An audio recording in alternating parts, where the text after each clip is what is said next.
مجھے ڈسکوالیفائی کر الیکشن جیت جائے. ان کا تو اور کوئی کام ہی نہیں. تو میں سوال یہ پوچھتا ہوں کہ ان کے تو پیسے باہر پڑے ہیں, ان کا تو سٹیک پاکستان میں نہیں ہے. یہ جو نواز شریف کا تو سارا ٹبر باہر چلا گیا.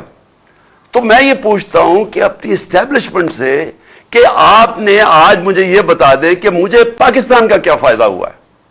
7 مہینے میں یہ رجیم چینج سے اس ملک کو فائدہ کیا ہوا ہے. مجھے ایک چیز میں پوچھنا چاہتا ہوں, کیا کسانوں سے پوچھیں, جائے کسانوں سے پوچھیں کہ کیا حالات ہیں ان کے آج, انڈسٹری سے پوچھیں, آج نوجوانوں سے پوچھیں, آئی ٹی سیکٹر سے پوچھیں جو 75% ایکسپورٹس ہمارے دوران بڑھی تھی آئی ٹی کی, جو فیوچر ہے ملک کا. مجھے کسی سیکٹر سے بتائیں کہ کسی کو فائدہ ہوا ہے ان کے آنے سے. آج وہ لوگ جو ہمارے پر تنقید کرتے تھے وہ آج دعائیں کر رہے ہیں کہ آپ کسی طرح واپس آئیں. میں صرف پھر یہ سوال پوچھتا ہوں کہ کچھ تو ذہنوں میں سے گزری ہوگی کہ جناب ہم ان کو چوروں کو واپس آنے دیں. کچھ تو سوچا ہوگا کہ یہ کوئی فائدہ کرائیں گے پاکستان کو. اور میں حیرت یہ ہے کہ 30 سال سے ان کا ٹریک ریکارڈ ہمارے سامنے ہے, اور ہماری اپنی اسٹیبلشمنٹ نے بار بار ان کو کرپٹ کہا ہے.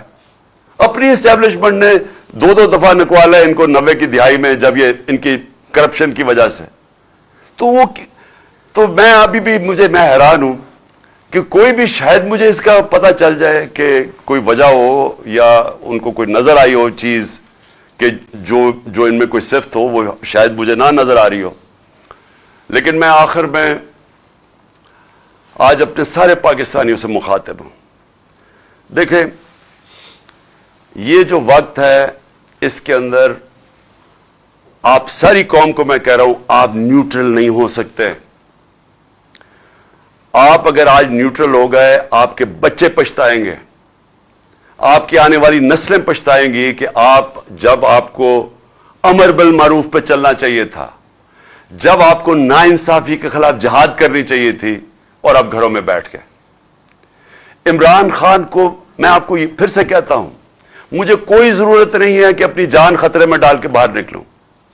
جب مجھے پتا تھا اس کے باوجود, اور جب مجھے آگے بھی پتا ہے, لیکن یہ میں بچپن سے میرے ذہن میں یہ تھا کہ میں کبھی غلامی سے بہتر مر جانا ہے. یہ غلامی ہے یہ جو ہو رہا ہے. میں اپنا FIR نہیں رجسٹر کروا سکا ایکس پرائم منسٹر. مجھے پتا کس نے یہ ساری سازش کی تھی, مجھے وہ تینوں کا پتا ہے انہوں نے مل کے کی تھی, لیکن میں نہیں کر سکا.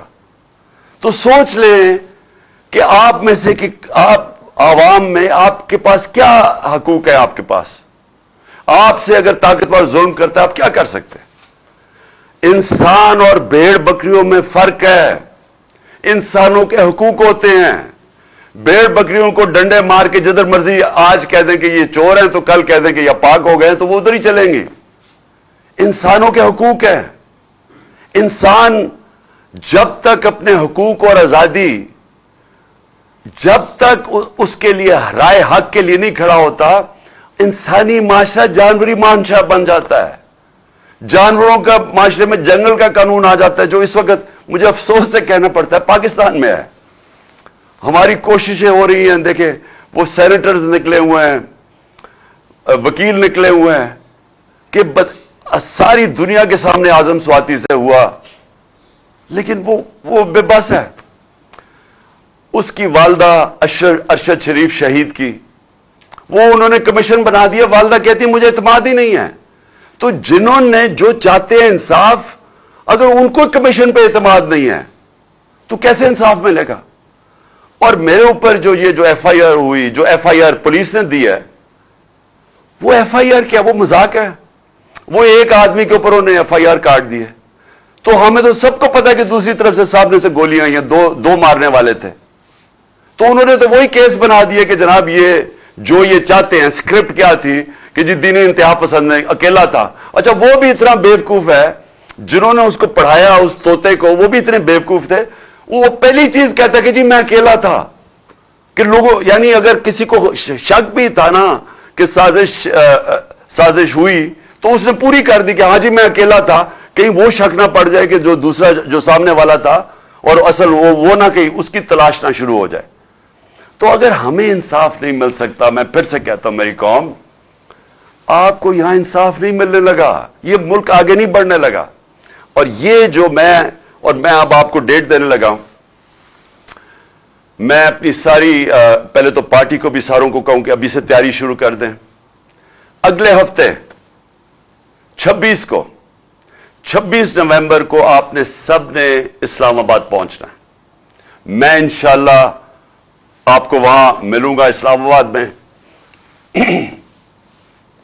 تو میں یہ چاہتا ہوں، کیا ہوں، میں صرف اپنی پارٹی کو نہیں اب کہہ رہا، میں سارے پاکستانیوں کو کہہ رہا ہوں کہ دیکھیں، جو اگر آپ کا خیال ہے کہ تبدیلی آ جائے گی اور آپ گھر بیٹھے رہیں گے اور ایک دم تبدیلی آ جائے گی، ایسے نہیں ہوتا. اللہ کا فرمان ہے کہ میں کبھی، قرآن میں کہتا ہے، میں کبھی کسی قوم کی حالت نہیں بدلتا جب تک وہ قوم خود اپنی حالت بدلنے کی کوشش نہ کرے. اگر ہم سمجھتے ہیں کہ ہم بھیڑ بکریوں کی طرح رہیں اور ایک دم ہم آزاد ہو جائیں گے، ہم نہیں ہوں گے، وہ ویسے ہی رہیں گے. تو یہ وقت ہے، میں ساری قوم کو دعوت دے رہا ہوں کہ آپ نے آنا ہے پنڈی. آپ نے پنڈی آنا ہے 26 تاریخ کو، ہفتے کو. 1 اور 2 کے بیچ میں آپ نے پوری کوشش کرنی ہے پہنچنے کی. میں خود وہاں آپ سے انشاءاللہ خطاب کروں گا اور اگلا لائے عمل دوں گا. یہ تحریک رکنے نہیں لگی، میں آپ کو اگلا لائے عمل دوں گا.